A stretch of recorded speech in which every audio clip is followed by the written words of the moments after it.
another creature we've been watching, actually in a reed warbler's nest, not here at Pensthorpe, but down near Thetford at the British Trust for Ornithology's headquarters, was a cuckoo. Take a look at this. This is what it looked like when we first found it. It had freshly hatched from its egg and was in the process of wriggling around, attempting to remove the reed warbler's eggs.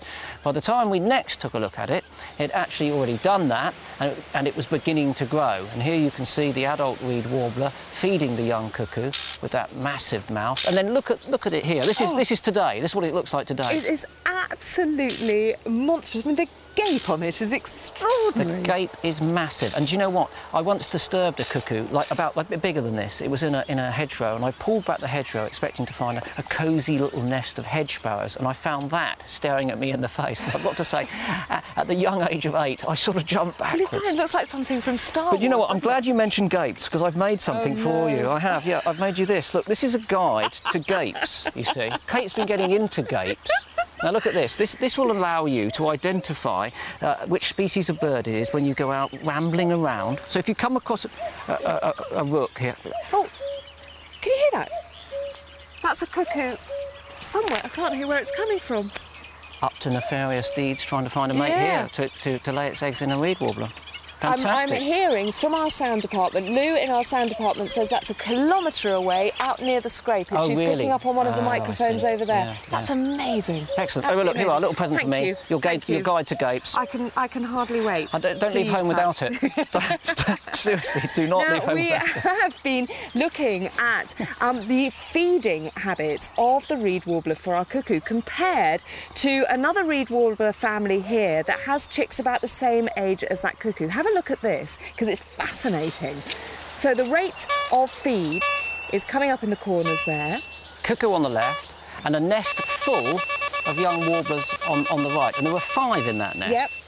So we can see that, what's the final tally? 52, 53... So that's in an hour. 54 times in an hour the 5 chicks were fed. 31 times. So if we divide 54 by 5, that's 10.8 per chick. Yeah. But the cuckoo was fed more than 30 times. Yeah, so so the cuckoo... 3 times more than the reed warbler chicks. Exactly. And that's why it's growing so fast. Indeed, that's it. It's really putting a spurt on, and it will continue to grow, and hopefully by the end of the week we'll see it growing even larger. And this is it, the chough.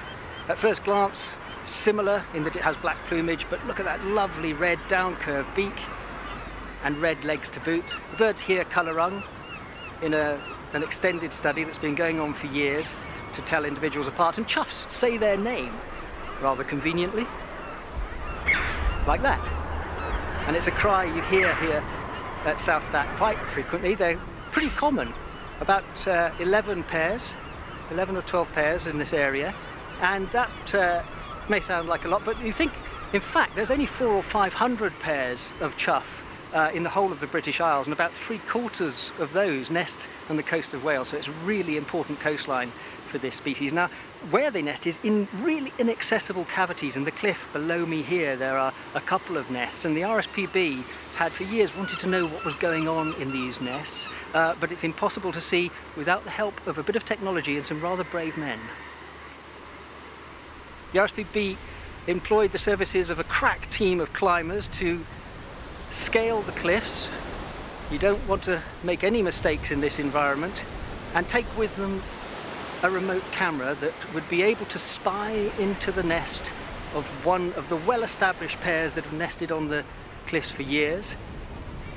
It's in that dark cavity behind the chap's head there, and so dark in fact that only works with infrared light in the gloom. Were they successful? Well, yes, they were. Here are some live images from that very camera. Oh, lovely, and there's an adult feeding the chick there. That's super, that's really lucky. Now, as I say, black and white images because they are in the dark and in the gloom of the cave. But these pictures have been streaming live throughout the nesting period on the internet, and indeed there's a screen here at the centre, at the visitor centre at South Stack, and thousands of people have been watching the progress of these birds over the past few months. Let's just catch up with what has gone on in that time. They started with 5 chicks in the nest, which before very long, I'm afraid, sank to 4, and then dwindled to 3, And as we saw just a moment ago, in the nest now there is just the one chick left. Now that's perfectly normal behaviour for choughs.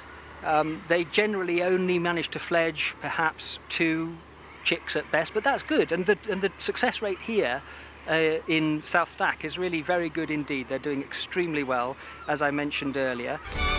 Mark Yates has been responsible for much of the stoat footage that has come our way, and my goodness, he's surpassed himself again. Have a look at this. If you were watching yesterday, you will have seen that he filmed a stoat with a full, with an adult rabbit. This, it looks like a much smaller rabbit, but we think the same stoat. It's in exactly the same area. Same spot, I think same stoat, and it's found a rabbit's nest by the look of it. Look at the length of that animal's ear, it's very, very small, yeah. So I think it's emptying a rabbit's nest. But watch what she does. She comes running down the track straight towards Mark, and then she disappears off into the undergrowth and comes out with 3 kits. So clearly it was pouring with rain, as you can hear.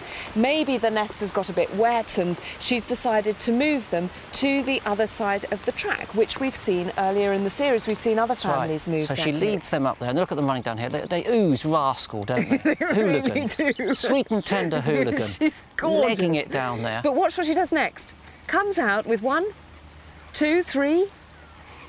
You've got to watch carefully here and try and keep count. I had to watch this 4, little snippet 5, several times. 6. There were 6 kits. So that's 9 altogether. 9 altogether. Ridiculous number, It's isn't good, it? but then she's bringing in plenty of food. And watch this, she then goes back again, having moved the kits, she goes back to what must be her larder. And here she looks like she's moving that's another rabbit. another little rabbit here. So there's plenty of food about, and I guess that means that she can support this large litter size. I mean, that's much larger than normal, isn't it? It is, but you know, stoats actually develop the embryos inside them. Well, that's what a and mouse that's a or mouse. something, is it? Yeah, that's a little mouse. And depending on how much food there is about, they will reabsorb those embryos to control their litter size to a point where they think that they can provide for the live animals. So obviously with that much food, she's thinking, it's time for a big litter. Another baby rabbit there, so it looks like your theory's right that she has found a nest and she's just been raiding it. Yeah, I think so. She's probably emptied that nest. And well, wouldn't you, if you found a whole, package of meals like that? It's just, so look, I mean, she just doesn't stop. It's absolutely fantastic. Yeah. I have to say that there seem to be plenty of stoats here at Pensthorpe, probably because there's plenty of prey for them, and their numbers do tend to fluctuate. When there are plenty of rabbits, you get more stoats, clearly. Anyway. Well, they have given us a tremendous treat.